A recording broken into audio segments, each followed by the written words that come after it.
So we're going to commence the meeting. This is the 803rd regular meeting of the Civil War Roundtable of Chicago. Tonight, our guest is A. Wilson Greene, who will be presenting to the roundtable on the first Petersburg offensive. With that, we will turn to the subject of tonight's meeting, which is Will Greene's talk on Petersburg. Now, we are all familiar with Will Greene. He's been our tour guide. Most recently, Petersburg, that was for Bob Stoller's tour. I believe that was 2011, which was a tremendous tour when Will Greene took us through Pamplin Park, those magnificent earthworks there.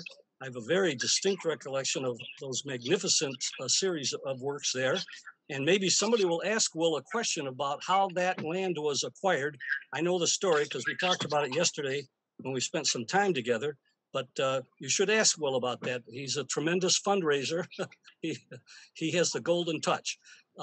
But in addition to that work in his 16 or 17 years with the National Park Service, and many years with Pamplin Park, and being one of the founders of the what ultimately become the American the Battlefield Trust, he is author of 7 books, all of the titles of which I cannot rattle off, unfortunately. The 3 books with which I am most aware are the history of city of Petersburg at war, and of course his more recent 2, the final battles of the Petersburg campaign, the second, at least I have the second edition, a magnificent book on the April 2nd assaults, the final assaults, and the most recent book, volume 1 of the Petersburg campaign, which between yesterday and today, I have to tell Will, I have to revise what I said yesterday. I have opened up the book. I have read part of it after hearing his talk yesterday in Milwaukee, and I am better informed than I was yesterday. He's written numerous articles, only one of which I am intimately familiar with, that has to do with the Third Day and Beyond, his article on the retreat from Gettysburg, the Battle of Gettysburg. Needless to say, he is a published author many times and more, including there's a National Park series, a short series of books on all the battles and campaigns. He did Second Manassas. So Will also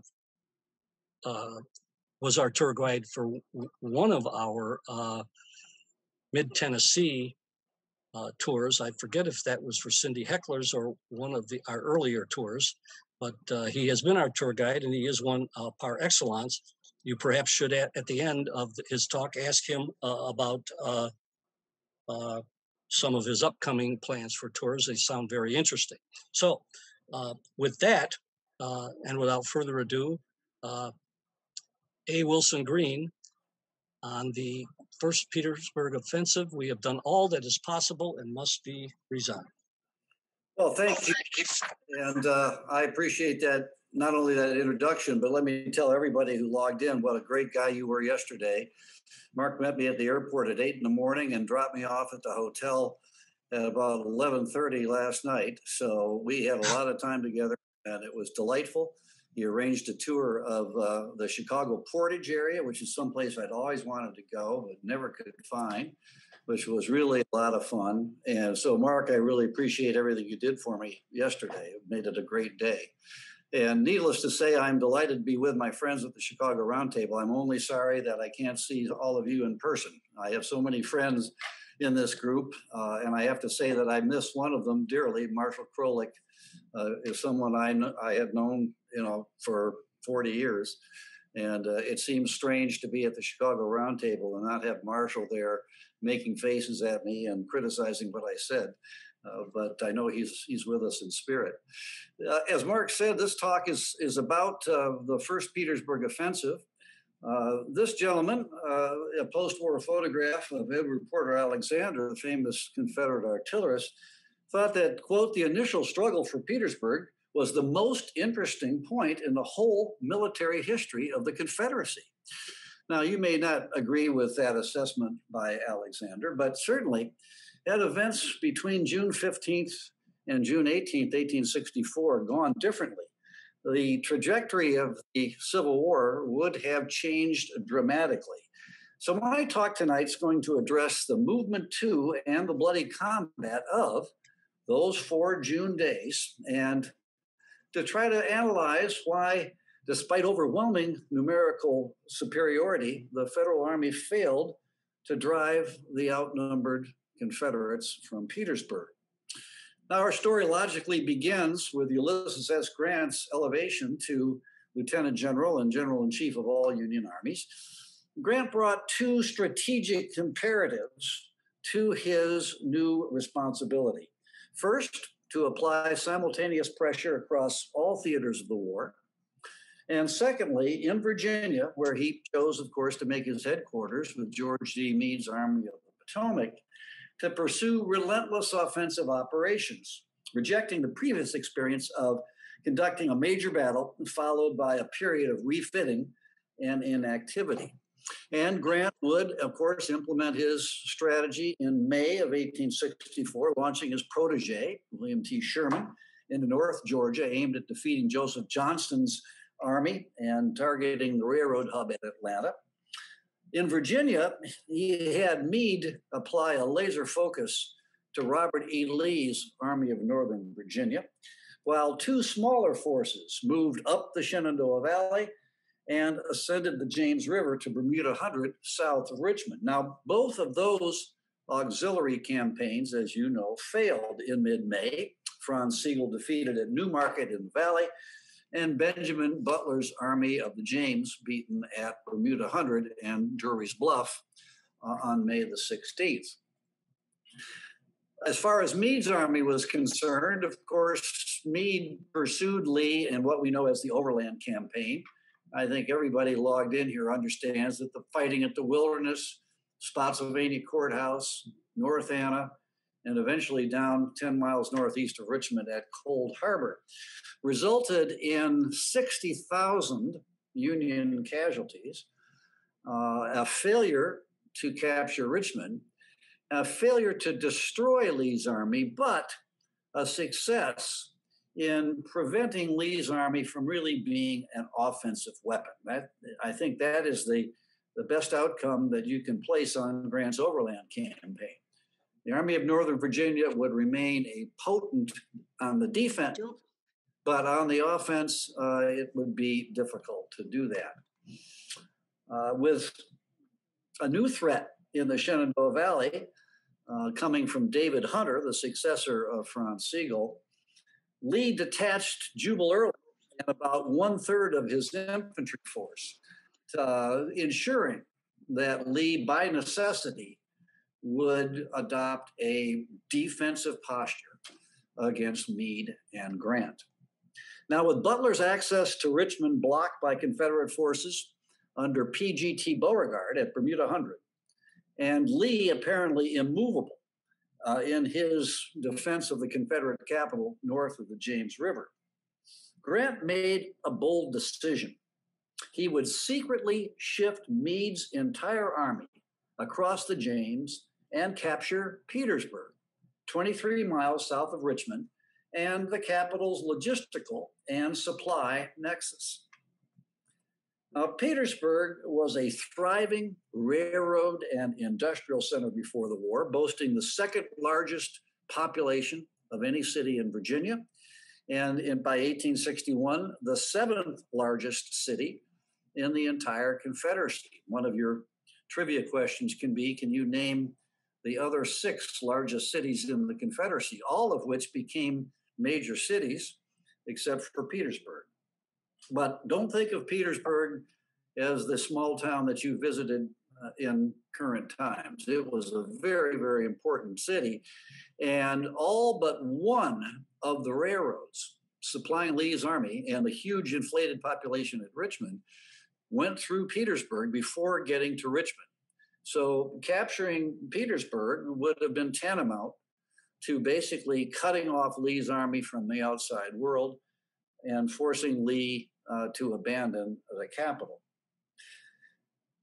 Therefore, obviously much was at stake as Grant announced to the Washington authorities his intention to move south of the James.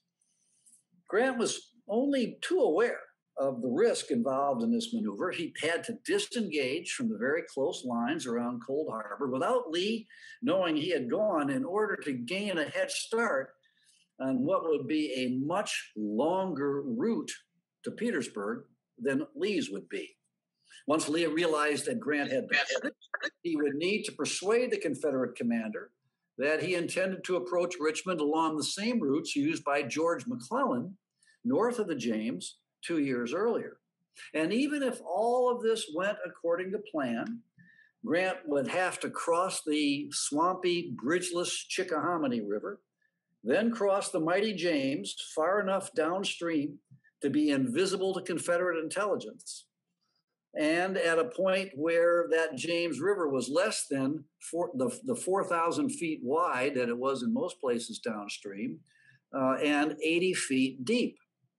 At every point in this journey, the Army of the Potomac would be spread out and vulnerable, never more so during the process of crossing the James. The movement would also put Butler's army in jeopardy, as Grant would be too distant to rescue the beast if Lee attacked the Army of the James. Moreover, this type of operation defied the preference of the administration, which nurtured a perpetual fear for the safety of the national capital. And the removal of Meads Army was an invitation to the Confederates to threaten Washington, which of course is what Early would do through the Shenandoah Valley. Now, thus far in Grant's tenure as General-in-Chief, his results had been disappointing, and a disaster of any description in the movement to Petersburg would most likely have exhausted even President Lincoln's willingness to keep Grant on a long leash. Now, these maps are, very difficult to follow in detail, I realize, especially when you're looking at them on a screen. And I don't expect you to understand or try to follow all of this, but the dotted lines represent the various routes that the 5 Union corps that would be moving towards Petersburg would take. And Porter Alexander, our articulate friend, said that Grant employed speed, stealth, deception, and solid planning to accomplish the most brilliant piece of logistics of the entire war. And I think he makes a good argument. The first thing that Grant did on June the 7th, 4 days after the Battle at Cold Harbor, was to send Phil Sheridan and 2/3 of his cavalry northwest to target the Virginia Central Railroad and ultimately link up with David Hunter's army, which was successful in the Shenandoah Valley and was aiming to cross the mountains and move to the east. So not only would that seal the fate of the Virginia Central Railroad, but it would also draw most of Lee's cavalry out of the Richmond-Petersburg area. And of course, as we know, cavalry was essential to discovering the whereabouts of an enemy. So Grant was pretty smart in creating a diversion, which would make it even harder for Lee to find out what he was up to. He also arranged for a motley fleet of ferry boats to move up the river from Fort Monroe, and he dispatched engineers to locate the best place to build what would be one of the longest military pontoon bridges in history. He then authorized Butler to destroy the railroad bridge across the Appomattox River at Petersburg to thwart Lee's ability to rush reinforcements into what was known as the Cockade City of Petersburg. Now, this effort would fail on June 9th as the old men and young boys manned the ramparts until Beauregard's forces arrived on the scene. Now, Grant would begin his march on June the 12th. 5 Army Corps, as I said, silently abandoned the Union lines, including Baldy Smith's 18th Corps, which was on loan from Butler's army to fight at Cold Harbor. Each corps, disengaging from north to south, followed carefully chosen routes to expedite the movement, with the 18th Corps marching to White House Landing. And let me see if I can signal with my little cursor here. Here's White House Landing on the Pamunkey River, And so Smith's corps would go down the Pamunkey into the York, down to Hampton Roads, and then follow the James River back up to Bermuda Hundred, while the 4 corps of Meads Army of the Potomac would march overland, as you see here. Here's Hancock's 2nd Corps, Wright's 6th Corps, Warren's 5th Corps, and Burnside's 9th Corps, all following different routes in order to expedite the movement.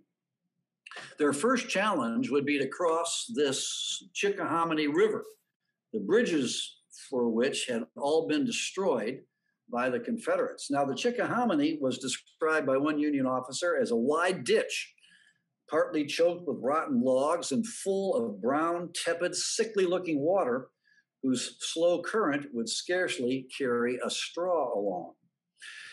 Now, Grant's plan was to cross the Chickahominy at 3 separate points via pontoon bridges. Union Cavalry then would advance in front of the infantry, scatter the few Confederate pickets at the upper 2 crossing sites, while the engineers built pontoon bridges. And all of this went very smoothly. By dawn of June 13th, Meade's army was either south of the Chickahominy or poised to cross that river. Now, in order to persuade Lee that he was moving in McClellan's 1862 footsteps, Meade would send 2 divisions and a brigade of cavalry westward from Long Bridge, the crossing point there. Hancock's corps crossed the Chickahominy, west towards the crossroads at Riddell's Shop, or Glendale. And I think all of you know that Glendale was the scene of one of the 7 Days battles on June 30th, 1862. Now, Lee's army awoke on the morning of the 13th, discovered that the Yankees had departed during the night, while reports circulated that this Union force was heading for the Glendale intersection. So Lee responded by ordering his 2 remaining infantry corps. Early was gone, but Richard Anderson, in place of the wounded James Longstreet, was in command of the 1st Corps, and of course A.P. Hill was in command of the 3rd Corps. Each of those corps had 3 infantry divisions with them. So Lee has 6 infantry divisions, and he orders them to protect the cross at Riddell's Shop and down here at Malvern Hill.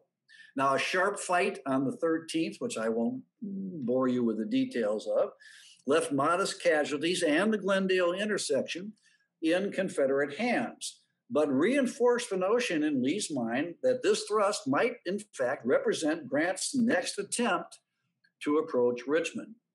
Now, this is not to say that Lee was insensible to the possibility of the Union attempt across the James. He had predicted the likelihood of such an occurrence many days earlier. But the Confederate commander's primary responsibility was to protect Richmond. And until he could be sure that Grant no longer posed a threat to the capital, Lee would maintain his position on the north side, counting on Beauregard to provide timely intelligence regarding any enemy operations to the south. Now, because all of Meade's pontoons were required to span the Chickahominy, Grant placed Butler in charge of bridging the James. And Butler would dispatch his chief engineer, very competent Godfrey Weitzel, to select the crossing point and oversee the construction. Weitzel would recommend a position on something called the Wyandotte Peninsula. I imagine many of you have not been there. There's a road that leads most of the way down the Wyandotte Peninsula, but today you can't get right down to the riverbank from there. That's a point where Weitzel said the good news is the river there is a little over 2,000 feet wide. Now, that's still very wide, but less so than most places south of the confluence at City Point. The bad news was that the approaches on the north bank required at least a quarter of a mile of construction in order to build some kind of a road, a corduroy type of a road to get to the riverbank. And they would need to also construct access from the south bank up to the local road network. So Despite some delays in receiving the necessary supplies, the engineers worked with a will, and by midnight of June 14th, 15th, they had completed a floating bridge consisting of 101 pontoon boats, about 2,000 feet long and 10 feet wide, the greatest bridge which the world has seen since the days of Xerxes, thought one admiring rebel. In the meantime, the Union infantry began gathering on the north bank of the James. Now, on June 14th, Winfield Hancock's 2nd Corps, Horatio Wright's 6th Corps, Ambrose Burnside's 9th Corps, and most of Gouverneur Warren's 5th Corps were on the north bank in position to cross, having negotiated the intervening ground without any meaningful interference from the Confederates. Meanwhile, Smith's 18th Corps had moved up the James, preparing to disembark at City Point and Bermuda Hundred.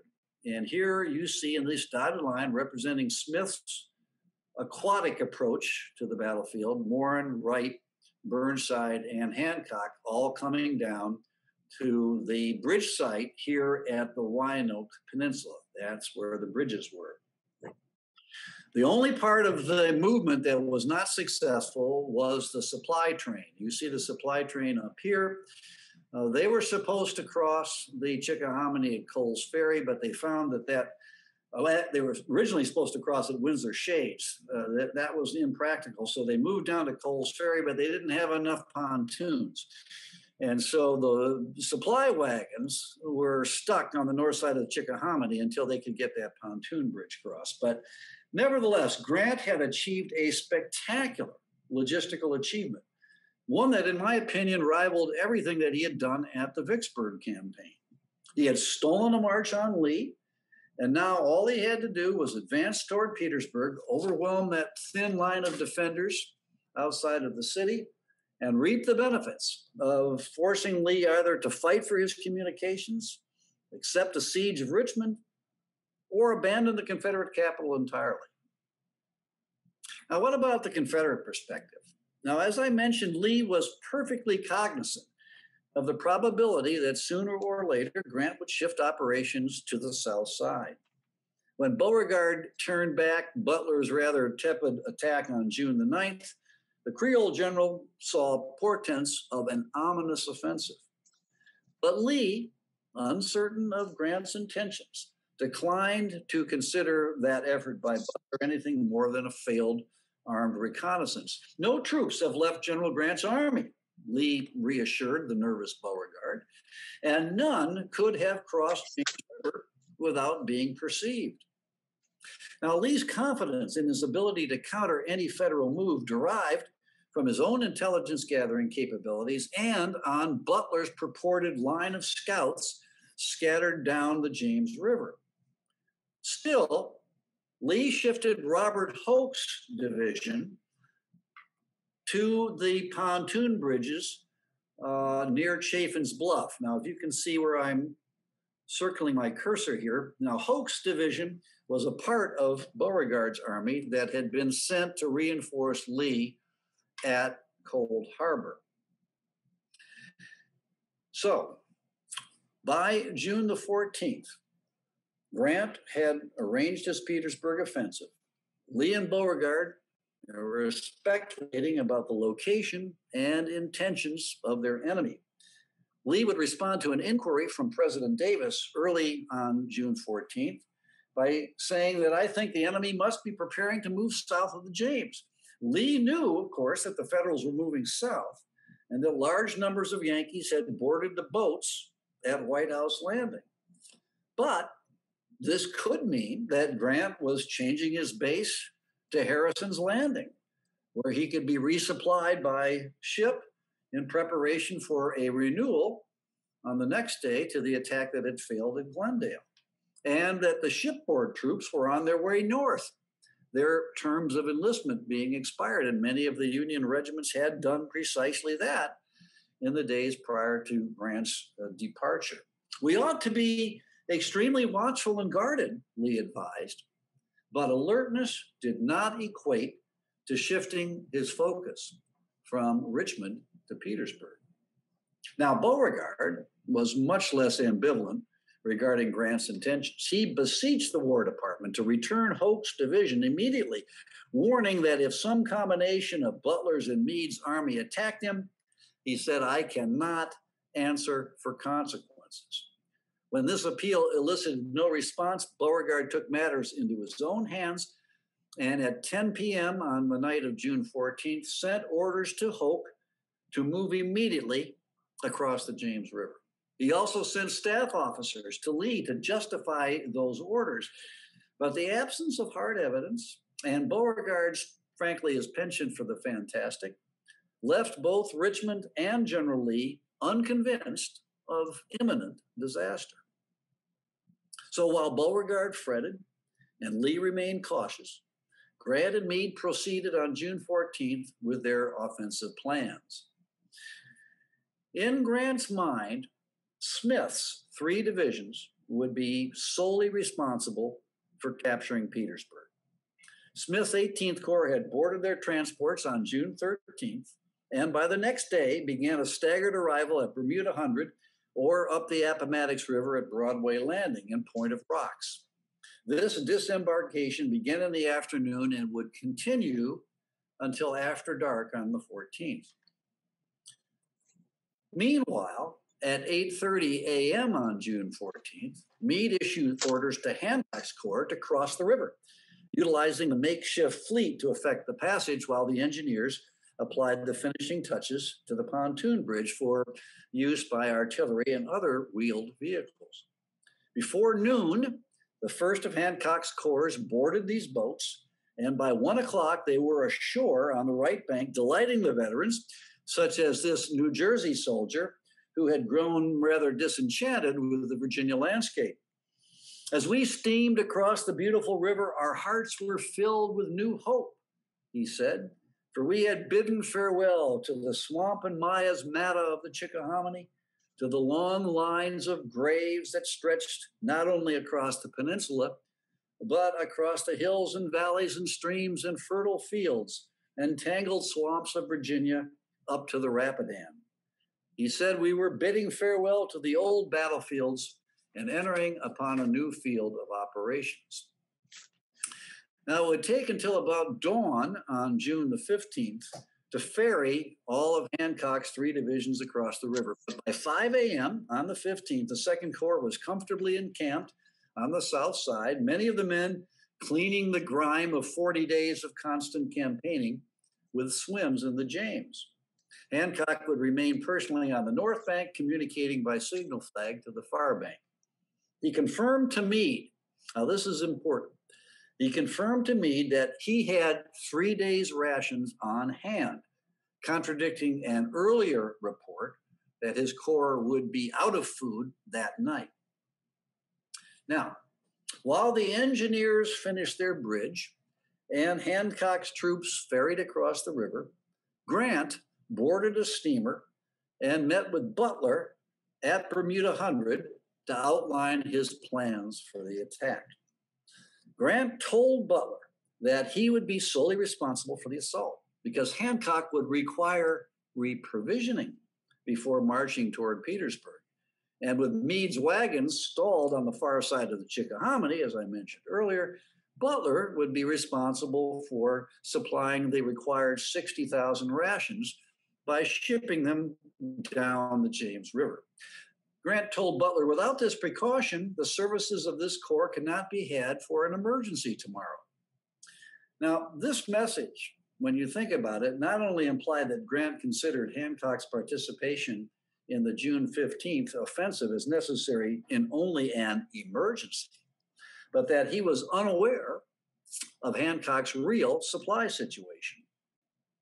So Grant returned to the north side by sunset on the 14th and informed Meade of Butler's supply mission. And Meade, in turn, at 10 p.m., told Hancock that he should await the delivery and distribution of rations before embarking on the long march to Petersburg, ignoring Hancock's earlier report that he had food for 3 days.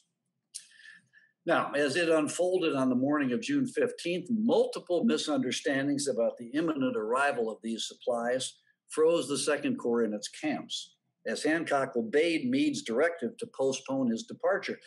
A course of action that Hancock was unlikely to have followed if he had understood that his presence was required for the attack against Petersburg.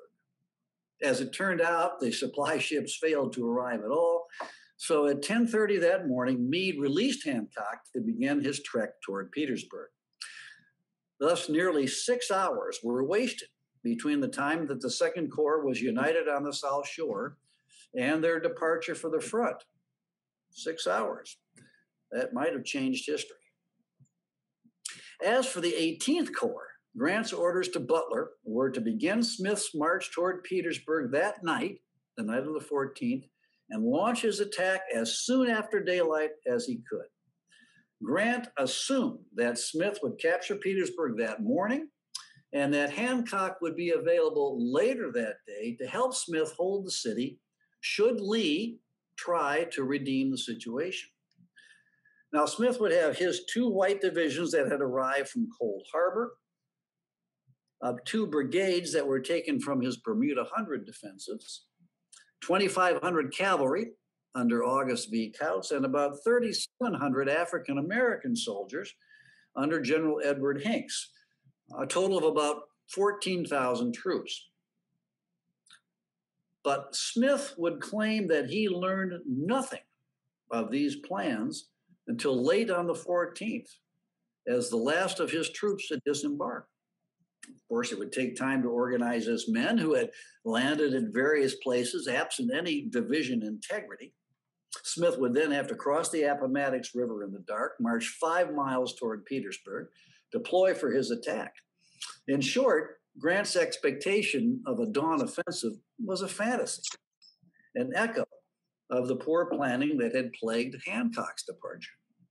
Now, 5 men, Grant, Meade, Butler, Hancock, and Smith, needed to be in sync for this operation to succeed. But Grant failed to communicate his plans to all of his subordinates. And thus, like Mitch Trubisky driving the team down to the 3-yard line of the Packers and then fumbling the ball away and not scoring, the general-in-chief jeopardized the potential payoff from his brilliant march to the James River. Now let's take a look at the Confederate side of things. This fellow, P.G.T. Beauregard, had been in command of the Department of North Carolina and Southern Virginia since April 23rd, 1864, a vast theater of operations extending from the mouth of the Cape Fear River below Wilmington to the south shore of the James. The Virginia portion of his domain was known as the 1st Military District, was under the command of former Governor Henry A. Wise. Wise had only authority over the garrison troops in his district, while Bushrod Johnson's infantry division bore responsibility for containing Butler at Bermuda Hundred, behind a compact defensive line anchored on the left on the James and on the right on the Appomattox, that was known as the Howlett Line, that extended for a little less than 4 miles. Because a portion of Johnson's division was on detached service, Beauregard deployed only about 3,300 men along the Howlett Line. At Petersburg, an elaborate defensive perimeter called the Potomac Line stretched for nearly 10 miles, anchored on the Appomattox River both above and below Petersburg, including 55 artillery batteries connected by infantry curtains. Only about 4,000 men covered this expansive line, including a large contingent of local militia, less than 1/3 of Smith's approaching force. No wonder Beauregard feared a disaster and was so adamant about returning Hoke's 6,600 men. But despite the Louisianans' orders the previous night, Hoke would not start to cross the James until about noon on June the 15th, leaving Beauregard on his own during the impending clash. Now, once informed of his assignment, Smith quickly organized his arriving infantry, many of whom had enjoyed little rest during the evening, and they started their march across the pontoon bridge about 2 or 3 o'clock in the morning. Smith's plan called for Couch's cavalry to lead the way, dispersing any resistance outside the Potomac line and allowing the infantry to march against the works, which, according to Butler, were held by only a skeleton force.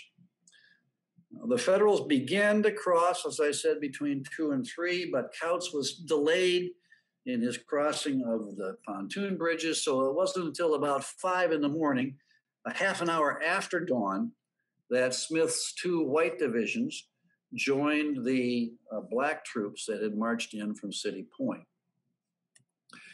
Now, the Union Cavalry rode ahead as directed and encountered a stubborn Confederate force on high ground dug in near the Baylor farm. Where's my cursor here? Here we go.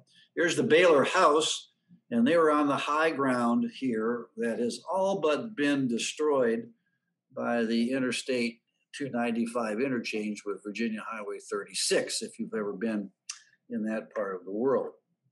Declaring the resistance too powerful for cavalry, Smith called on Hanks to shove the rebels aside. The blacks lurched ahead, as you see here, with the 4 USCT units attacking on either side of the railroad there, against what was really only a cavalry brigade and a single artillery battery. Eventually, these 400 or 500 Graycoats fell back, although the blacks suffered some serious casualties in this assault. A hard-earned victory that was accompanied, unfortunately, from the Union side, by a sinister byproduct, the intimidation of Baldy Smith. At a most unexpected place, I had been called upon to develop my force and make an assault, and this fact caused me at once to cease to take anything for granted that had been asserted, wrote Smith. Grant's dawn attack, already a moot point, would now face further delay. Now, Smith did resume his approach, but with extreme caution, stopping at every ridge between Baylor Farm and the Potomac line. Not until afternoon did his 3 divisions pull up within sight of the Confederate defenses. Smith deployed with Martindale's division on the right, Brooks's division in the center, Hinks's division on the left, and the cavalry even farther south.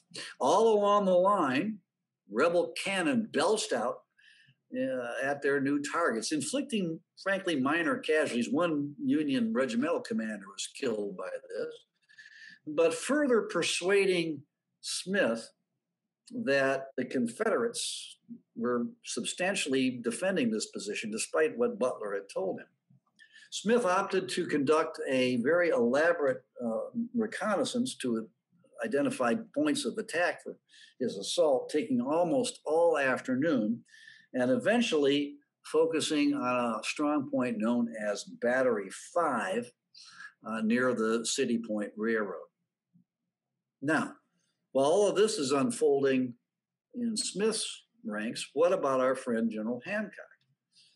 Now, Hancock had left his grounds here. Oops, let me go back a map. At the Wyandotte Peninsula here, where he had landed. Here are the bridges. This is where he camped. And he left this area in an ambulance because his Gettysburg wound had started festering again, and he was unable to mount a horse. And this had a role as well, because Hancock is not mobile now. He can't move any faster than the ambulance, and he has to stick to the roads. His men, in their march, wilted under what was a very hot day, almost 100 degrees that day, traversing poor roads and armed with faulty maps. So inadequate were these maps that one of his divisions, Francis Barlow's division, depicted here, marched completely in the wrong direction.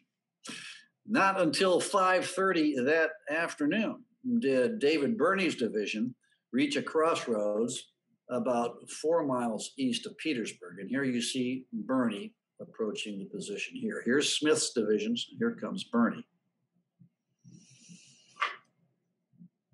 At that point, breathless couriers arrived from both Grant and Smith with orders to immediately support Smith's impending attack. Now, Hancock was surprised by the urgency of these orders, and he struggled to determine precisely where Smith wanted him to go. Confusion abetted by poor staff work. So the same lack of an informed guiding hand that had so delayed Hancock's march compromised the ability of Smith and Hancock to cooperate. With Meade completely out of the loop, Butler doing little to encourage Smith to attack, and Grant passively relying on Butler to keep him apprised, seemingly unconcerned that his dawn offensive had been so long delayed. Now, Smith's personal reconnaissance that afternoon, an exercise that required 2 hours, identified a ravine between batteries 6 and 7. And that is right here, this arrow right here. Now, many of you have been to Petersburg National Battlefield. If you have, you might remember that the entrance to the battlefield goes up a ramp off of Highway 36. Highway 36 traverses that ravine that Smith identified. He thought that he could get his troops behind the strong point here at Battery 5 by approaching through that ravine in defilade. But he still felt that if the works contained a strong complement of infantry supporting the obvious artillery presence, his attack would fail. My best chance of success was to trust to a very heavy skirmish line, which would not of itself attract much artillery fire, and which yet would be sufficient to do the work if the enemy was not very strong in infantry, Smith would explain. Now, troops from William Brooks's division would initiate the attack, and triggering a support by Martindale's division on his right and Hinks's African Americans on his left. Smith further thought it prudent to degrade Beauregard's defenders with artillery, but to add to the comedy of errors that day on the Union side, when he called on his artillery chief to move his guns into position, to my dismay, I found him without authority to have taken out the horses and sent them to water. So it wouldn't be until 7 p.m. that Smith's guns would be available. Then the cannons roared, and in 15 minutes they fell silent, and Smith sent his infantry forward. They not only penetrated that ravine behind batteries 5 and 6, but they threatened those bastions from the front. The entire complement of Confederate artillery surrendered with most of its supporting infantry.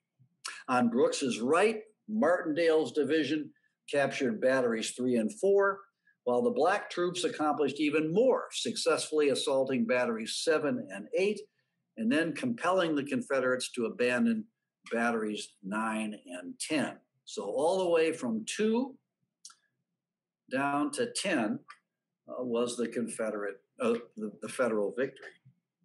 But now the question remained, what would the Yankees do with this tardy but decisive victory? Now, with Barlow's division lost, only Birney's and John Gibbon's Second Corps divisions were in position to respond to those urgent messages to support Smith. But the poor communications and the confusing geography conspired to delay their arrival until well after dark, and Hancock would meet with Smith about 9 p.m. Smith explaining what had transpired and pointing out the extent of his achievement. Hancock confirmed to Smith that Birney and Gibbon were available to continue the offensive. And Hancock outranked Smith, but he deferred to his junior's judgment, saying that I desired not to interfere with his honor, as he was directed to take the place. Smith declined to resume the attack, requesting only that Hancock's 2 divisions, Gibbon and Birney, see Gibbon and Birney here, would move in and relieve Brooks and Hinks at the front, prepared to meet any Confederate counterattack. The Second Corps stumbled forward in the dark, and by 11 p.m., they occupied the captured line. Now, one of the enduring questions of the Petersburg story is the wisdom of Smith's and Hancock's decision that night. There were certainly bitter voices who decried the failure to move ahead and try to capture Petersburg. One Union artillerist, for example, remembered that gradually the fact that we were not to fight that night impressed itself on us. The rage of the intelligent enlisted men was devilish, he wrote. The most blood-curdling blasphemy I ever listened to. I heard that night, uttered by men who knew they were to be sacrificed in the morning. Many blamed Smith, such as the staff officer, who believed that Petersburg would have gone like a rotten branch had Smith exercised sufficient courage. Other critics cited the bright moonlight that would have guided the Federals into what was presumed to be an essentially defenseless city. Now, it's easy to blame Baldy Smith, a rather unlikable character whose post-war apologia reeked with prevarication. But I think to do so is a little too simplistic. Although Hancock is certainly blameless for his Corps' protracted march from the James on June 15th, he certainly could have insisted on a coordinated advance after 9 p.m. if, in his judgment, such an attack was warranted. He did not. Neither of the Army commanders, Butler or Meade, set foot anywhere near the scene of action, nor did Grant, whose headquarters at City Point were barely an hour's ride distant. Any three of these men had authority to order an advance.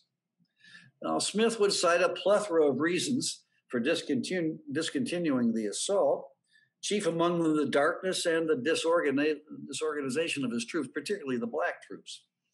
Smith also believed that by capturing batteries 3 through 10, he could mount artillery close enough to render Petersburg indefensible.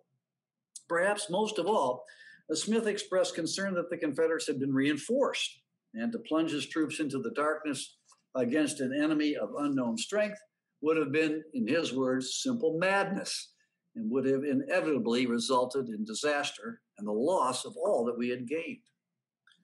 Now, in hindsight, we might conclude that Hancock and Smith should have pressed forward that night, but in my view, they acted reasonably, and the Confederates were, in fact, growing in strength. Now, General Beauregard had arrived in Petersburg from the Howlett Line about 6 p.m.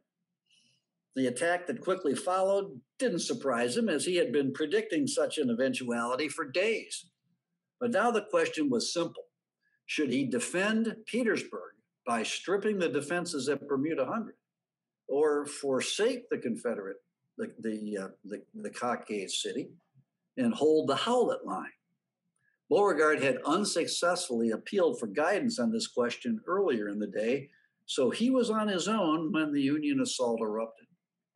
Not long after the Federal breakthrough, the leading elements of Hoke's division began to arrive in Petersburg in the form of Johnson Haygood's 1,400-man South Carolina brigade, much to the delight of the panic-stricken citizens.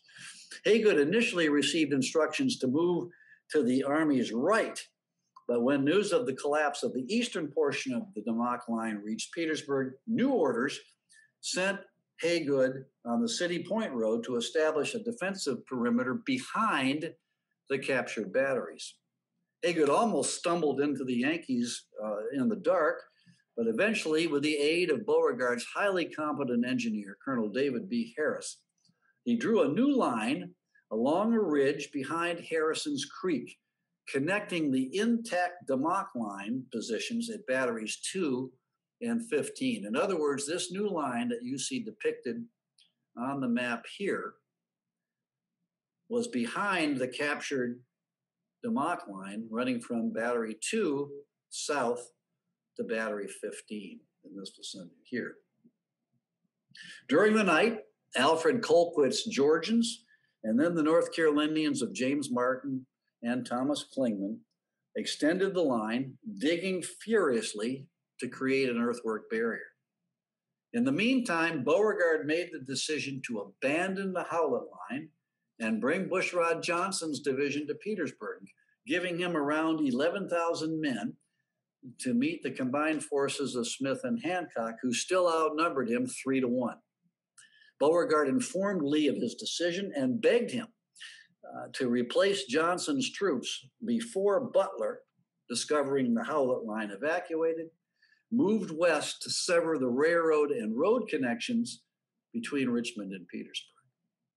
In the pre-dawn hours of June 16th, Lee ordered George Pickett's division of about 4,500 men to cross the James for this purpose. Now the question became, how would the Federal High Command react on June the 16th to this developing situation?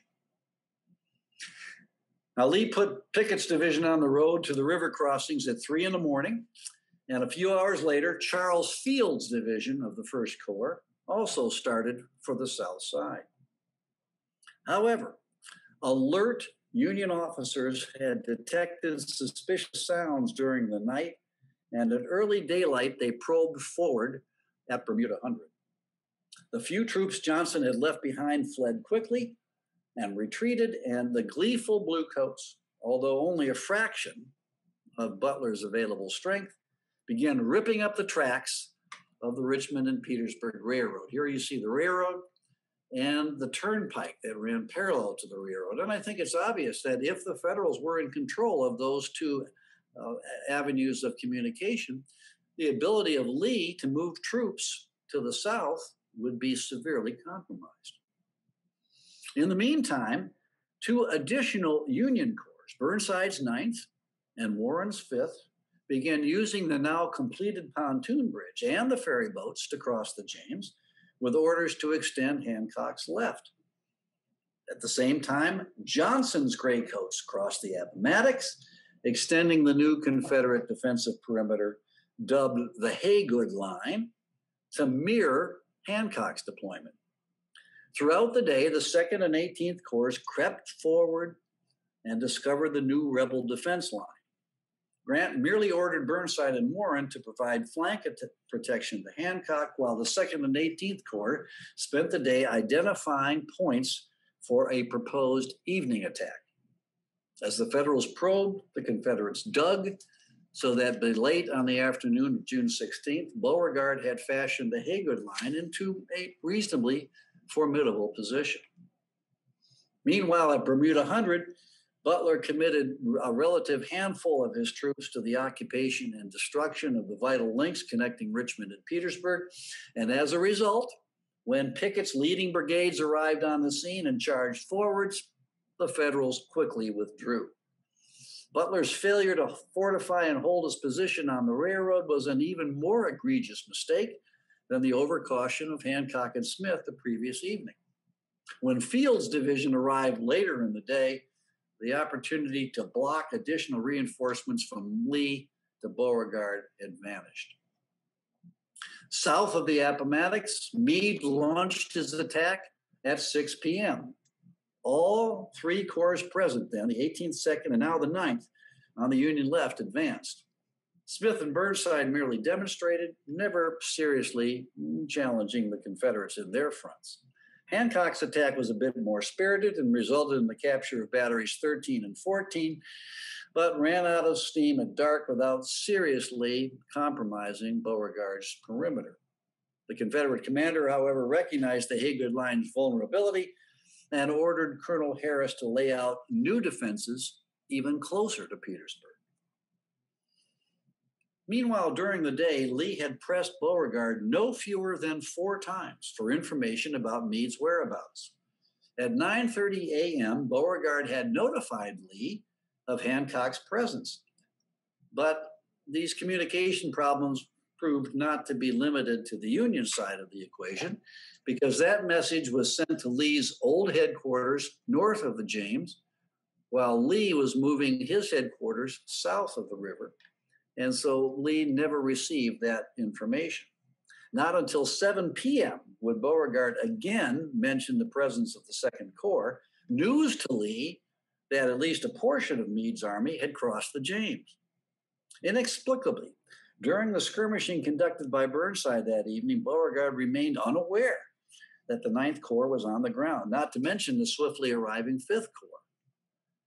How Beauregard's network of scouts on the James failed to detect a 2,000-foot-long pontoon bridge and a fleet of vessels ferrying tens of thousands of Union troops toward Petersburg, frankly, remains a mystery to me. I have no explanation on why that intelligence failed.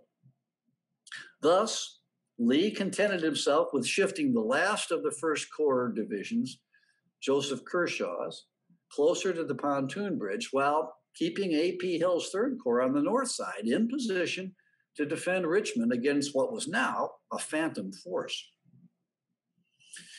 Now, after the fighting died out on the evening of June 16th, Grant informed Meade that Butler reported as many as 50,000 Confederate troops had been spotted between Malvern Hill and Deep Bottom on the north side of the James. Grant admitted, however, that, quote, not knowing what appearances are in front of you, I cannot give positive directions how far or how hard you should push in the morning. I will leave this to your judgment, knowing that you will push any advantage that might be gained. Now, I am sure that you all have read many times that on May the 6th at the Wilderness, Meade's purported command of the Army of the Potomac disappeared, and from that moment on, it was Grant's army. Well, I'm here to tell you that during at least the first Petersburg offensive, all of the operational and tactical decisions were made by George Meade. This would be Meade's battle, not Grant's. And the Pennsylvanian didn't hesitate. He passed the information on to Hancock and Burnside, encouraging those officers to launch attacks to exploit the huge, if possibly fleeting, numerical advantage over the beleaguered Beauregard. Hancock's corps had been bloodied on the 16th, so the primary offensive responsibility on June 17th would fall on Burnside. Burnside's Black Division, as I had mentioned, was guarding the supply wagons and had not yet crossed the James, so he would have the services of only his 3 white divisions. And during the course of June 17th, each of these divisions would venture forward on separate assaults, never achieving coordination with each other, or frankly with the 2nd and 5th Corps on their flanks.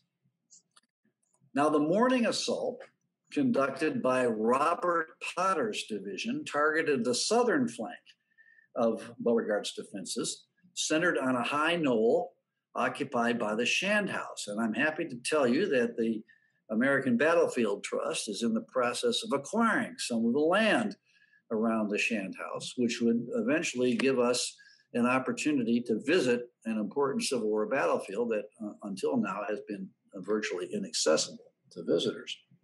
Potter's men had creeped to the base of the hill during the night, and at dawn charged up the slope, sending Wise's Virginians and Matt Ransom's Tar Heels fleeing, while decimating Fulton's Tennessee Brigade and capturing 600 men along with all 4 of the guns on Shand's Hill.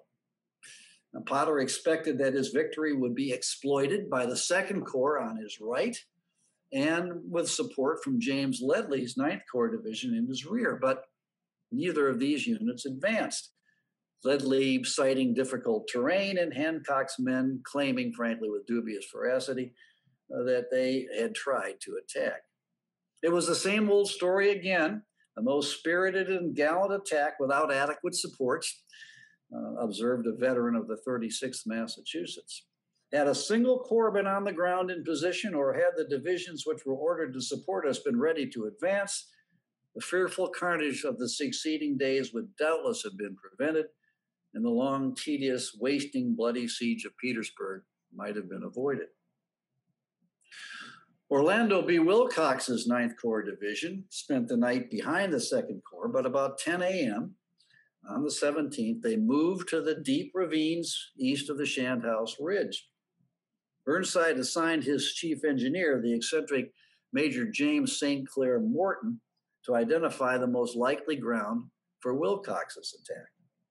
Morton selected the terrain north of the Shand House, where the Confederates had been defeated that morning and were desperately preparing a new line of works that was of yet limited utility. Wilcox's men boiled out of their protected ravine about 2 p.m., hampered by faulty tactical alignment and greeted by waves of Confederate canister. Nevertheless, the Federals almost reached the makeshift Confederate works when Major Morton directed the men to execute a half-wheel to the right. And you see the arrows here all moving to the right. Now, what that meant was that Wilcox exposed his left flank to the Confederate fire for about 200 yards, and they were decimated. Morton would pay for this ill-conceived tactic with his life, and Wilcox's men fled for safety behind Hancock's troops. It seems as though our blue coats lay there thickly as sheaves of grain on a bountiful harvest field, wrote a Wisconsin soldier. Verily, it was a harvest of death. Now, the final Ninth Corps attack of the day came from the division commanded by James Ledlie. Now, Ledlie would become infamous for his role at the Battle of the Crater 6 weeks later, but his flaws would be obvious to any careful observer. His previous combat experience at the North Anna River in May featured a drunken and unauthorized attack, and by the time his division was ready to execute their orders on June 17th, Ledlie was too inebriated to assume command. The supply of artificial courage which he had taken carried him beyond the proper counterpoise and rendered him hors de combat, in which condition he remained in the ravine, explained a Massachusetts captain. One of Ledlie's brigade commanders led the assault, which began shortly before sunset. The Federals struck Wise's regiments and a portion of Stephen Elliott's South Carolina brigade and collapsed the Confederate defenses. But by 10 o'clock, the Federals had run out of steam and ammunition in the dark, and a series of Confederate counterattacks regained the lost ground. The fighting finally petered out about midnight. All during the day, while this was going on, Colonel Harris had worked diligently to identify a third line of defense, even closer to Petersburg. Once the combat subsided, Beauregard's exhausted warriors quietly slipped out of the Haygood Line and fell back to Harris's designated position, 800 to 1,000 yards to the rear. The weary rebels spent what was left of the evening frantically digging. Meanwhile, at Bermuda 100, Pickett had restored all of the works that had been lost the day before, while Butler seemed content to remain on the defensive, despite being sent 2 of the 6th Corps divisions as reinforcements. Now, as frustrating as the Federal performance on June 17th must have been to Meade and Grant, Robert E. Lee suffered his own measure of anxiety that day. At daybreak, he again pressed Beauregard to identify his opponents. The Creole commander continued to say that he faced 2 corps of Federals, presumably the 18th and 2nd, still failing to acknowledge the presence of Burnside and Warren. At 11:15 that morning, Beauregard compounded the confusion by informing Lee that Warren had likely departed for the Piedmont to confront Early, and boldly suggested that Lee send him reinforcements so that he could crush the Yankees in his front. Not long thereafter, Beauregard changed his tune, telling Lee that a local citizen had reported as many as 30,000 Federals crossing the James and appealed for help to hold his position. One can only imagine Lee's reaction to this conflicting intelligence. At 4:30 that afternoon, Lee told Beauregard, "I have no information of Grant's crossing the James River," but he ordered Hill and Kershaw to slide even closer to the pontoon bridge at Chaffin's Bluff. Then, at last, Beauregard provided Lee with unambiguous confirmation that the 9th Corps was on the ground in front of him and that the 5th and 6th Corps were either there or en route to Petersburg. Lee now finally had the information he needed to shift the rest of his army. He immediately ordered Kershaw to cross the river and told Hill to march to the pontoon bridge and be prepared to move to the south side at dawn. It was now a race. Would Meade and Grant succeed in overwhelming Beauregard's exhausted men before the rest of the Army of Northern Virginia could arrive and save the city? Now, Kershaw began his march to Petersburg at 3 in the morning, and a few hours later, Hill's Corps started tramping across the pontoon bridge at Chaffin's Bluff, while Field's division left their works at Bermuda 100, following in Kershaw's footsteps. Union forces were also on the move that morning, reacting to Meade's nighttime orders to commence a coordinated advance at daylight. 4 corps, the 18th, 2nd, 9th, and 5th, moving from north to south, lurched forward, prepared to engage the Confederates. In some places, they met a little resistance, but most of the would-be attackers confronted the abandoned works of the Haygood Line.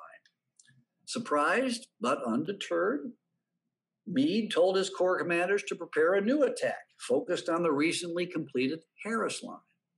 The 18th and 2nd Corps pressed forward, but soon discovered that the rebel works in their front were well prepared and adequately manned, and their efforts came to naught.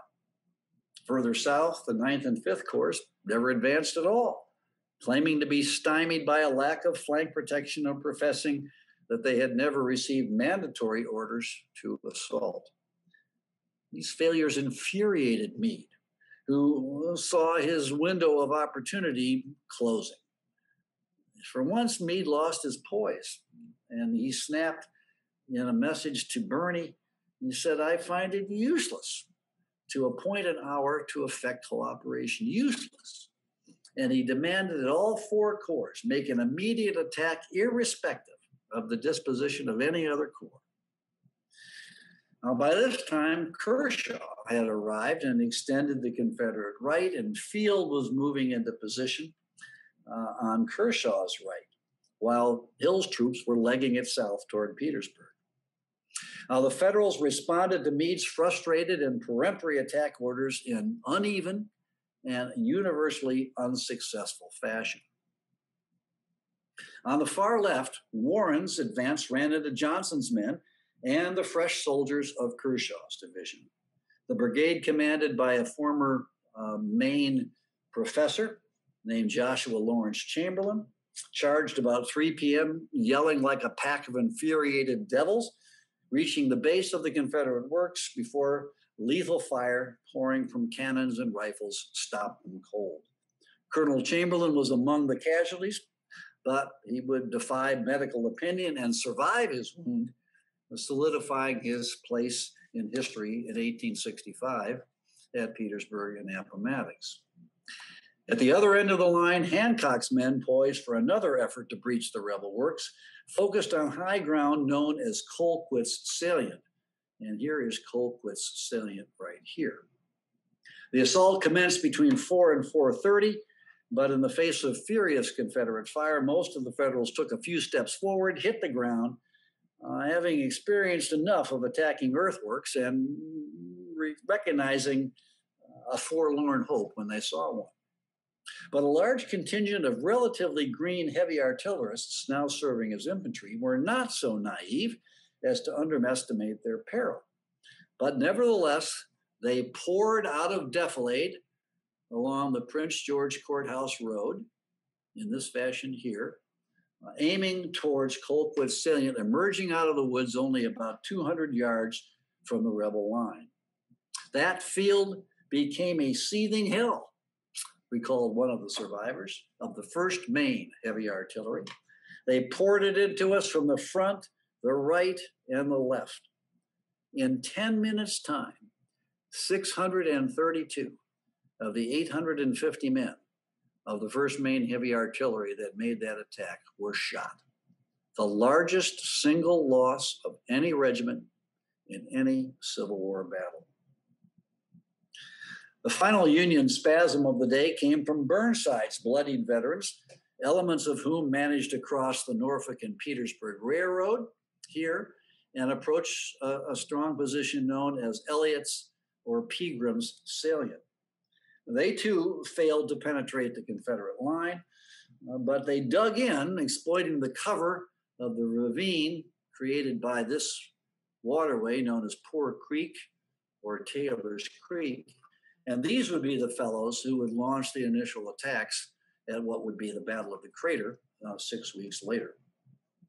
Now, Lee had arrived in Petersburg about 11:30 that morning, met with Beauregard at the Customs House, and observed the situation with Beauregard from high ground near the city reservoir.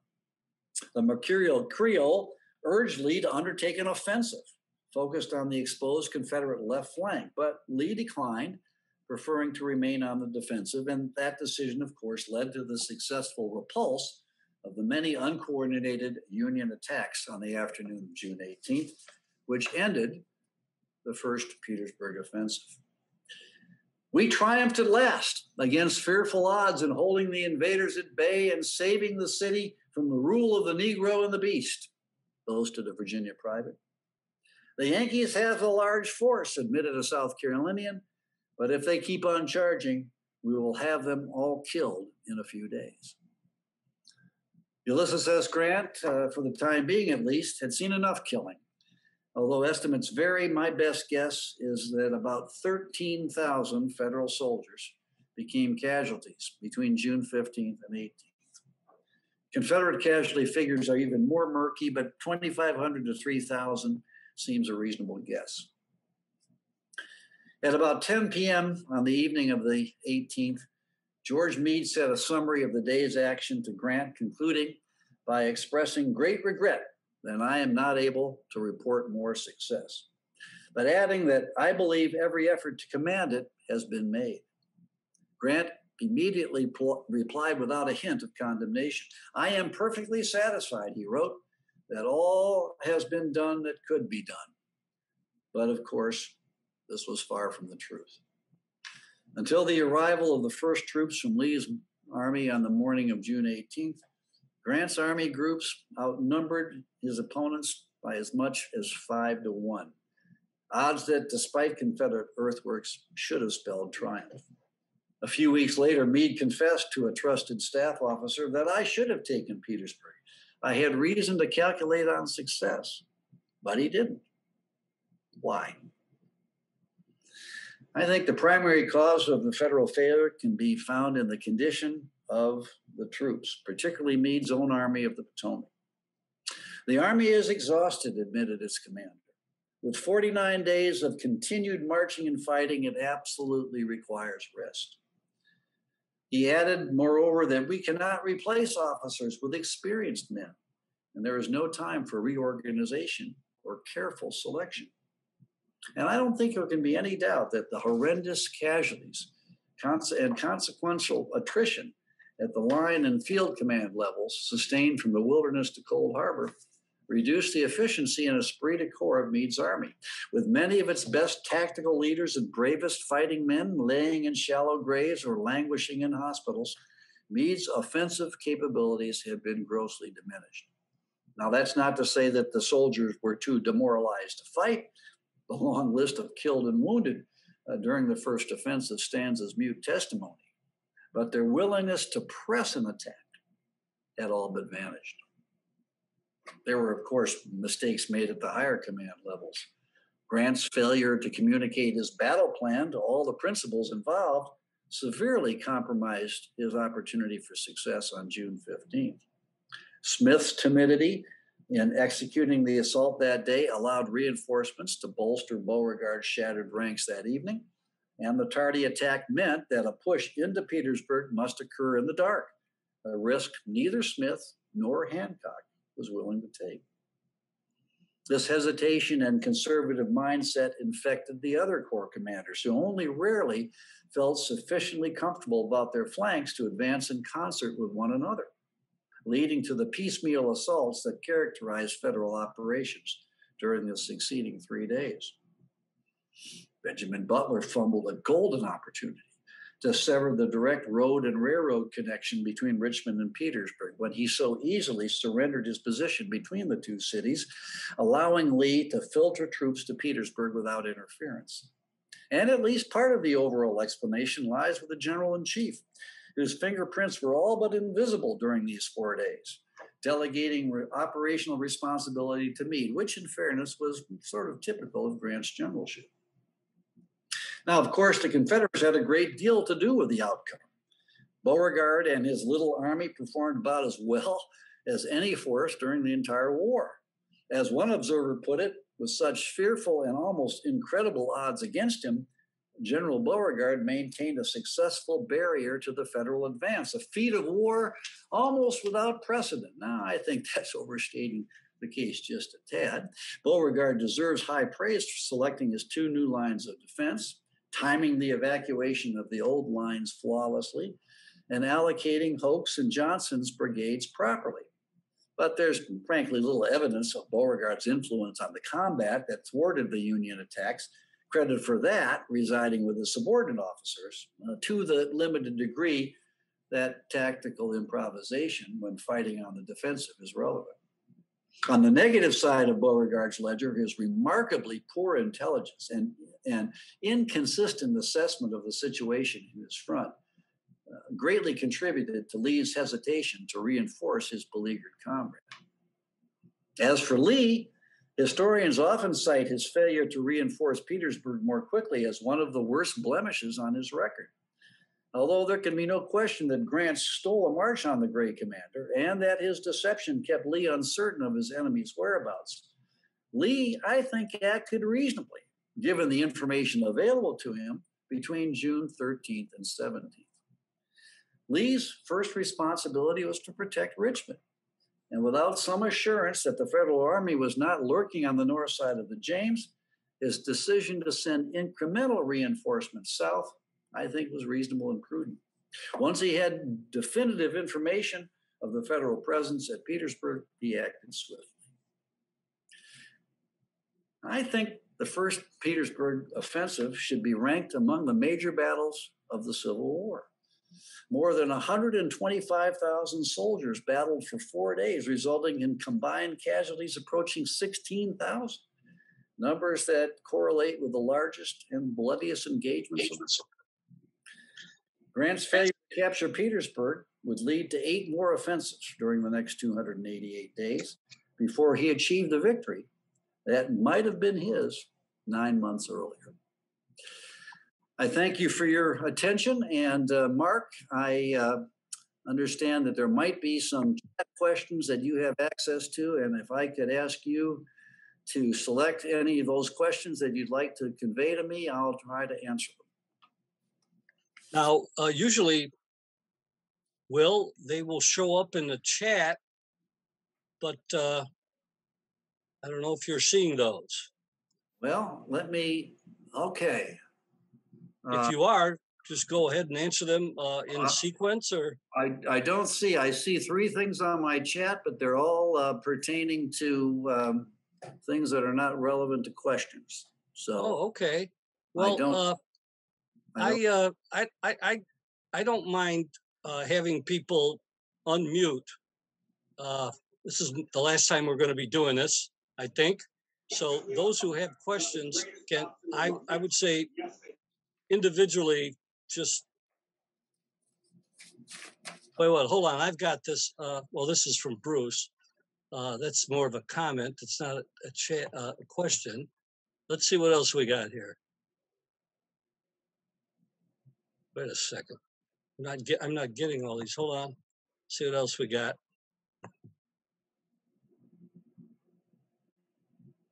I don't know. I don't see anything. Yeah. What? Yeah, I would just ask people to unmute. I'm not seeing any questions here, so unmute yourself individually if anybody has a question, because I'm not seeing any questions. Otherwise, I have a question or an observation. Okay. Go ahead, Bruce. Will, great talk.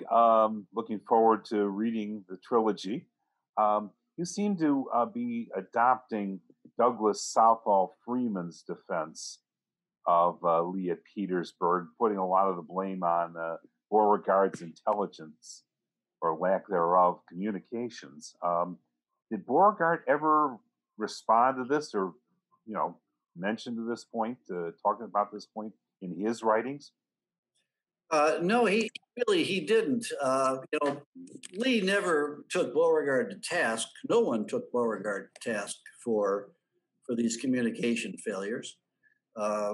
Things turned out pretty well for the Confederates, and so there seemed to be no reason to have any recriminations because the defense of Petersburg was successful. And Beauregard was never attacked for it, and he never felt compelled to offer any defense against aspersions that were never leveled against him.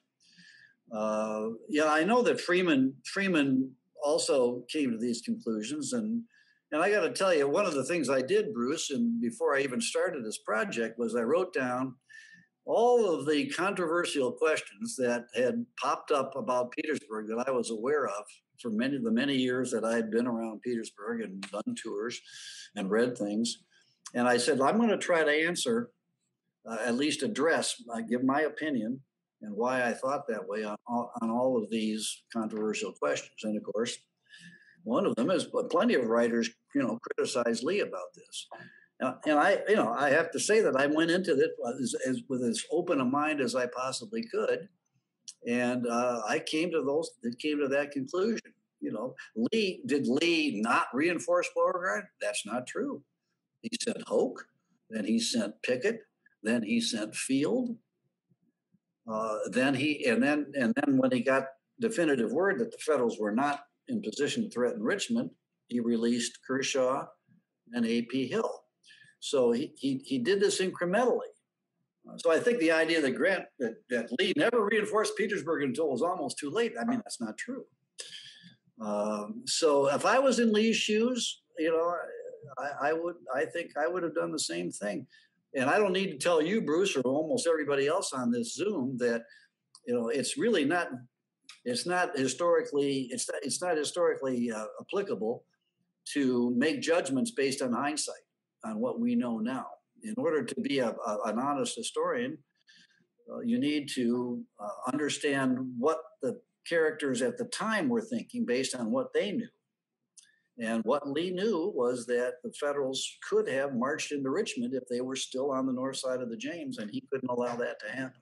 So that's kind of where I come down on this question about Lee's generalship during those 4 days.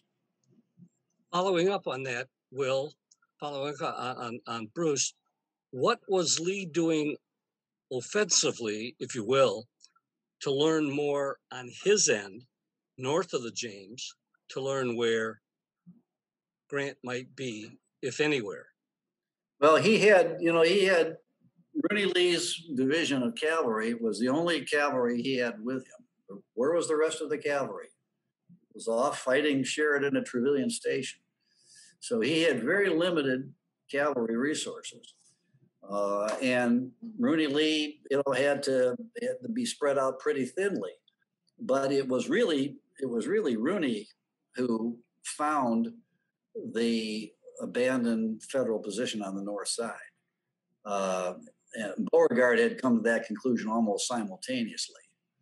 And Mark, I think you might be on to maybe a more valid tactical criticism of Lee. Maybe he wasn't as aggressive with his cavalry probes as he might have been. But there were Federal cavalry on the north side of the James, keeping Rooney Lee from going forward as well.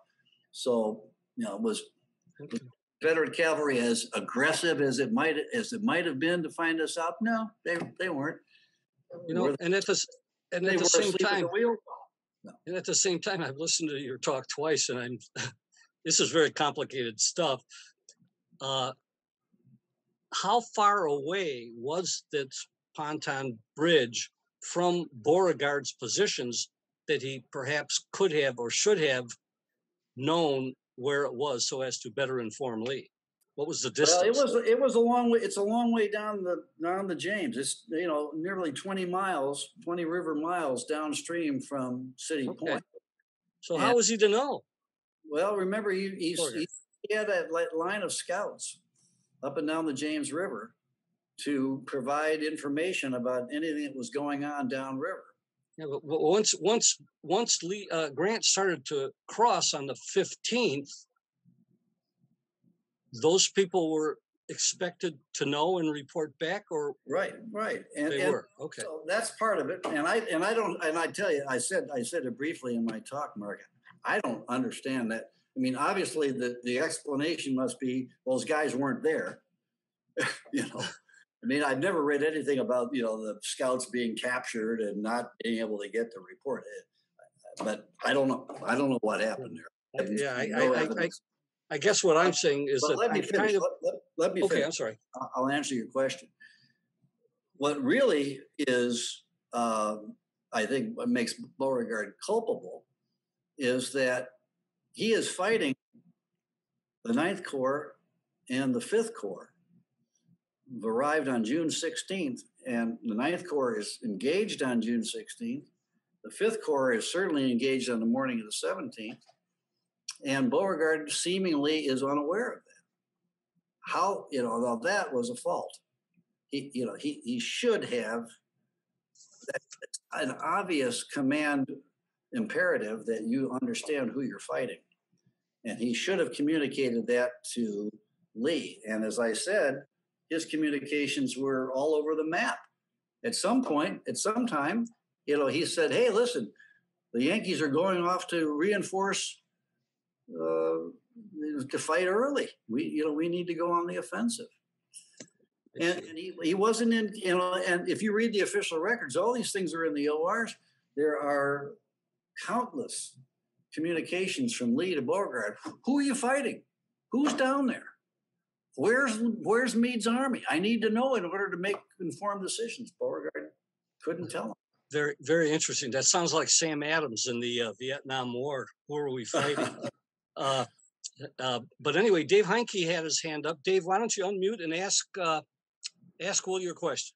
Yeah, Will, everyone talks about Grant as the genius, and you see what he did at Champions Hill and Vicksburg, and you see what he did at Chattanooga, but he seems to be a Ducaché here and just totally absent. Nobody ever criticizes Grant for being an hour away in City Point and doing absolutely nothing. What's your take on that? Dave, I agree. And I said last night, as Mark might remember, someone asked the question about Grant, and I admitted that, first of all, I'm an admirer of Grant. You're probably aware that there are 3 or 4 books that have appeared in the last 7 years that are very critical of Grant. There's this cottage industry now of criticizing Grant. And a few people I have run into or read about it, they say, well, Will Greene is one of those people. Well, no, I'm not. I'm not an anti-Grant person.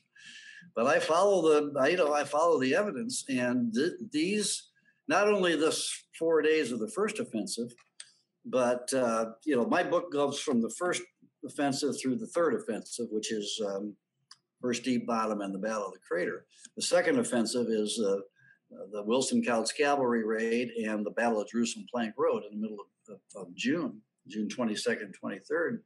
And all of those offensives were poorly handled by Grant.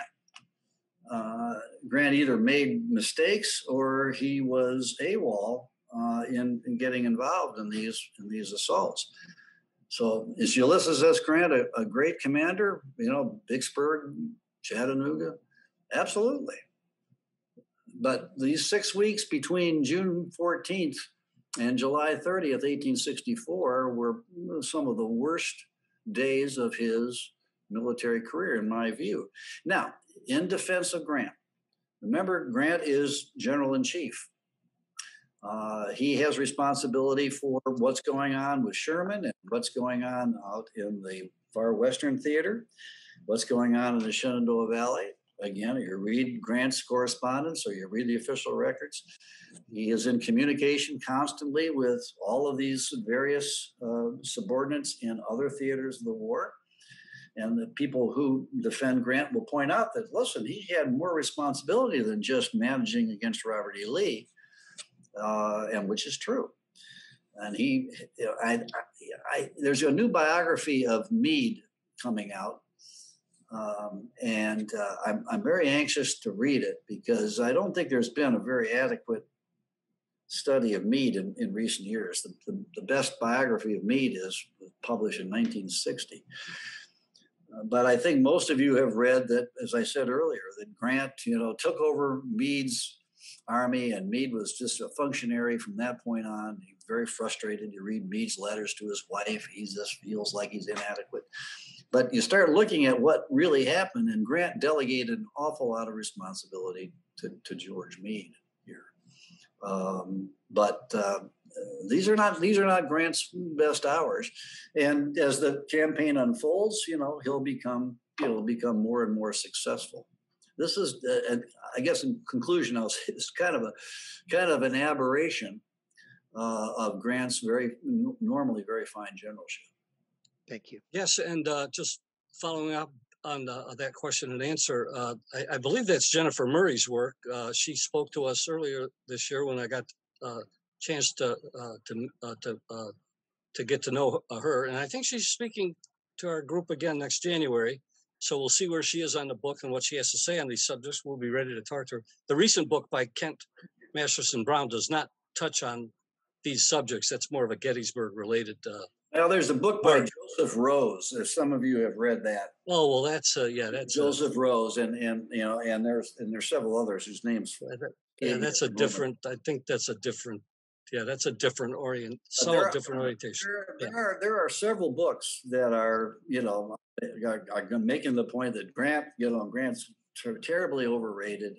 Blah, yeah, blah, blah. I don't know about. I don't know. Yeah, I don't know about that. But at any event, Bill Shepard has a question. So, Bill, why don't you unmute and let's hear from you.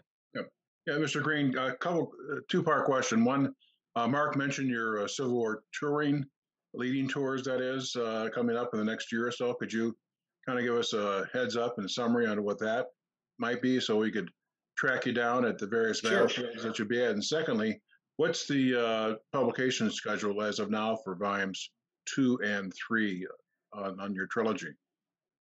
Well, thank you for asking that, Bill. In terms of the book, I'm almost done with all the research for both volumes 2 and 3.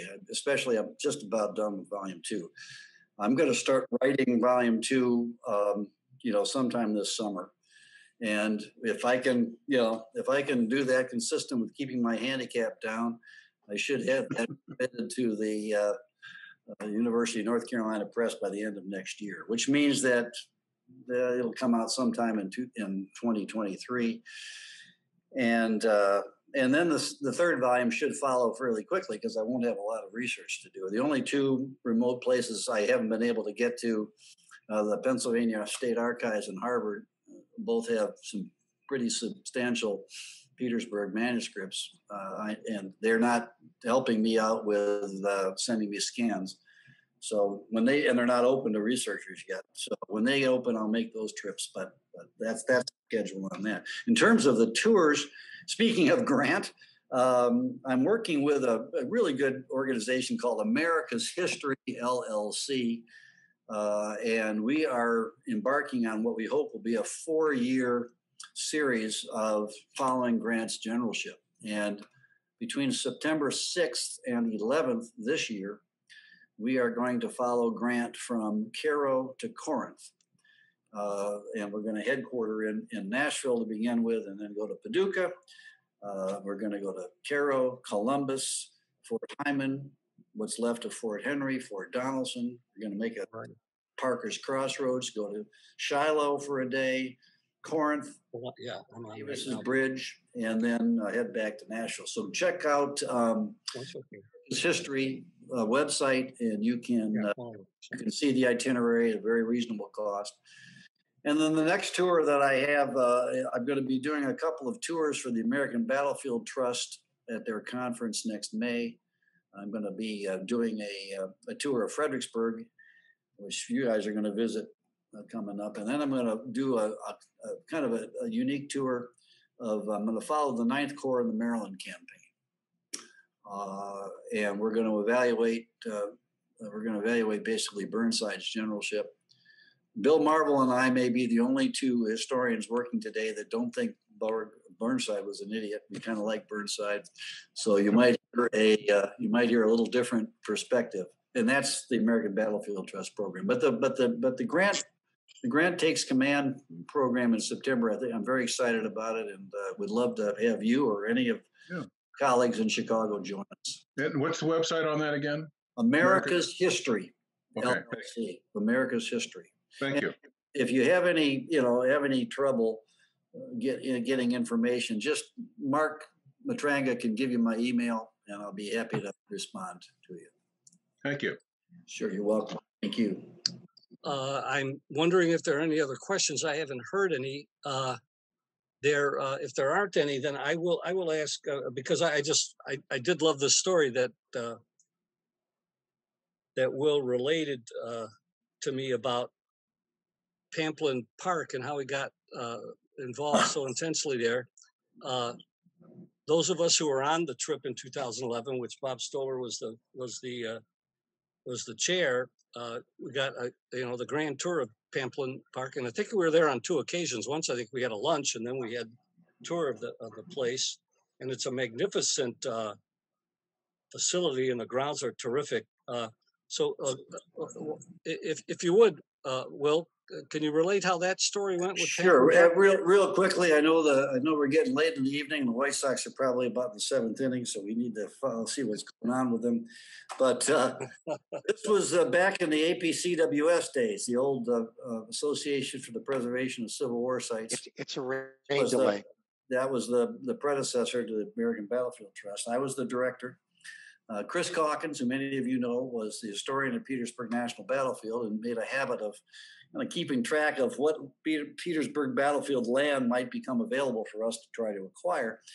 And he contacted me in 1992 saying that 100 acres of land that saw the portion of the 6th Corps breakthrough on April 2nd and had tremendous Confederate earthworks on it would become available. And the most likely buyer was a timber company who'd probably come in and strip off it was all wooded, strip off all the timber, damage the earthworks.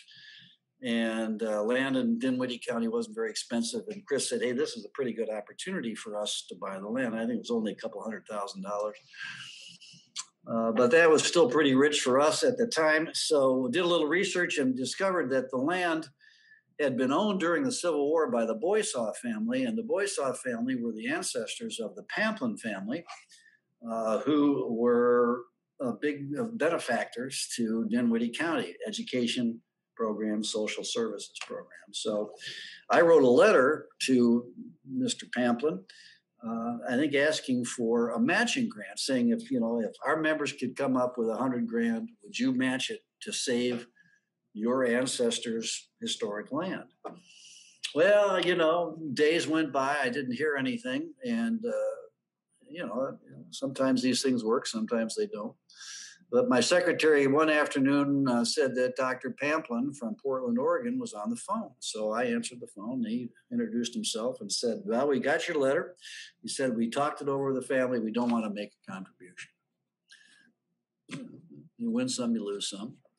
And the next thing out of his mouth was, we want to buy this place ourselves and start a park on it. So, that's a call of a lifetime. And I'm trying to act calm, I'm doing one of these, silently in my office. But I guess I had the presence of mind to say, well, Dr. Pamela, that would be wonderful. Many of us in our organization have experience in running and planning parks through the National Park Service. Would you consider hiring our group to be the on-site planner and eventual manager of the park in return for a financial contribution, which we would then use to hire a manager to oversee the other lands that we had bought around the country. And we didn't have that position at the time. He agreed to that. And so that's how we started out. We opened the initial facility in June of 1994.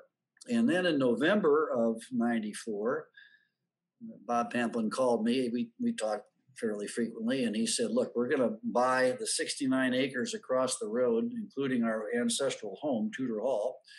And that was something I expected to happen. And then he said, but we also want to build a world-class Civil War museum on the property. And we want you to come and manage it yourself, oversee this yourself, because we had been doing it, as contractors. I was still executive director of APCWS. So my wife and I had, about 10 days of sleepless nights. What do we do? Do we take this guy up on this offer? Is he serious? Or do we stay, doing what we love here in Fredericksburg? Well, ultimately we decided to roll the dice and take the job. And eventually the Pamplins invested $44 million in that facility. We built 10 buildings. We had a staff at one time of 61 FTEs, full-time equivalent employees. We had a restaurant. We had 4 museums, 4 historic structures, about 3 miles of trails on these battlefields. And it turned out to be, as you say, Mark, I think a remarkable facility that I will always be proud of to be a part of that. We had wonderful staff and a lot of hard work and Bob Pamplin's money, and it's a great place. I'll be speaking at their symposium in October. In fact, I'll be coming back to speak to them. I don't get up there very often, but I do from time to time. So thanks for asking. It's really an incredible success story. Yeah, no, it's great. So I guess there being no other questions, the White Sox remain leading. They were. I went away from your talk for a second. They were leading, still are. But Will Greene is a great public historian. I neglected to add that he studied under T. Harry Williams. That's one way that I got myself started in Civil War history. My dad had Lincoln and his generals on his bookshelf, right, which I still have on mine. I keep it close near my. It's in my bedroom, so I see it every night and every morning. And also, of course, Will. Everybody should know Will came up in the Park Service under Ed Barr's tutelage, so there's definite Ed Barr's connection there. He's a great historian. He's given us two of the greatest books so far. He's got more to come on the Petersburg campaign. We do have Gordon Ray, part of his quintology, I guess you'd call it, on the Overland campaign, and there is the Hess book on the in the trenches book. So there is or has been some good work done, very good work done by Greene, and good work by others too on Petersburg. It's a kind of a neglected area compared to other campaigns and battles. But after hearing Will's talk twice now, I am convinced, given the numbers and the casualties, if this were a battle or on several days, 2 years earlier in the war, it would be considered one of the major battles of the Civil War. And certainly it had consequential results. And so you made a believer out of me, and that was one of the things I was thinking as I was driving home after leaving you off at the hotel last night, that this was a very consequential event. And I'm still puzzled as to why the Grant and Meade did not throw everything they had against these people when they had the chance, but they didn't, and that's history. So having been taught a very good history lesson by you tonight, we thank you. So that's it for the 803rd meeting. We will be meeting again, I believe, on the I'm just guessing now, on the 10th, I believe, of September, but it'll be the second Friday in September, when we will have Eric Wittenberg. I think his topic is yet to be announced. I would love to announce it, but can't. And of course, the board will be meeting in August, I believe. John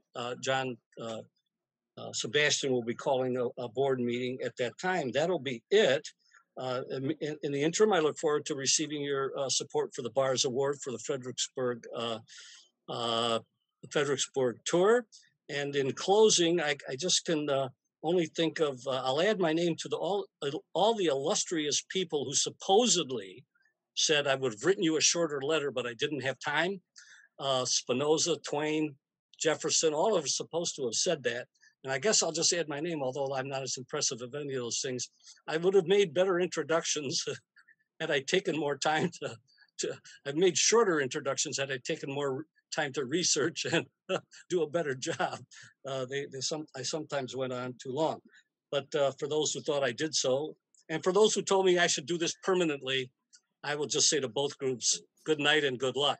So thanks again to Mark Kunis, who has always hosted us here. He's been our host. He's a terrific guy. He solves all problems. He certainly made me feel good when I started out doing this in September. All thanks are to Mark and to all of you for coming in and participating in this event. I've had a good time. I would have far preferred to be with everybody in person. I was in Milwaukee last night. Now, I want to tell everybody also that that was something for me, because I hadn't done it since last, I guess, March or so. And I realize how much I miss the in-person meetings, how much I get out of them, meeting and talking, with the Milwaukee people who I know, and I'm sure Will would agree with me on that. But anyway, that's it for me. Good night to all. Thanks very much, Mark. Thank you. Thank you, Will, and maybe we'll see you. Maybe we'll see you in September. I hope so. Good night. Okay. Appreciate it. Good night to all. Everybody. Bye-bye.